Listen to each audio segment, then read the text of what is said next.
ఈ విషయం నాకు ముందే తెలిసుంటే బాగుండేది అని మీరు ఎప్పుడైనా అనుకున్నారా? అనుకున్న సంఘటన ఏమైనా ఉంటే నాకు కామెంట్స్‌లో తెలియజేయండి. బట్ నాకు మాత్రం పెళ్ళికి ముందు లైఫ్ అంటే ఇలానే ఉంటుందా అనే ఆ సందర్భం అయితే ఎప్పుడూ కలగలేదు. బట్ పెరుగుతున్న కొద్దీ అన్ని విషయాలు తెలుస్తాయంటే ఇదే కావచ్చు. లైఫ్ అనేది ఎప్పుడు మనకు నచ్చినట్టుగా ఉండదు.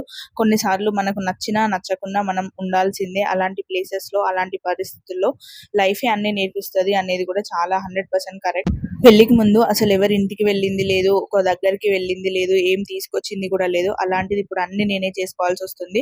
So, as a single parent చైల్డ్‌గా అండ్ సింగిల్ చైల్డ్‌గా ఉండేదాన్ని నేను. సో, ఎవరితో ఎక్కువ నాకు మాటలు, ఎవరితో ఎక్కువ పరిచయాలు కూడా లేకుండేది. అలాంటిది ఇప్పుడు అందరితో కలుస్తూ, ఇప్పుడు ఫ్యామిలీలో అయినా, బిజినెస్‌లో అయినా కూడా తెలియని వ్యక్తులతోని కూడా పరిచయాలు చేసుకుంటూ, తెలియని వాళ్ళతోని మాట్లాడుతూ ఉండడమే లైఫ్ అంటే అనేది అర్థమైపోయింది.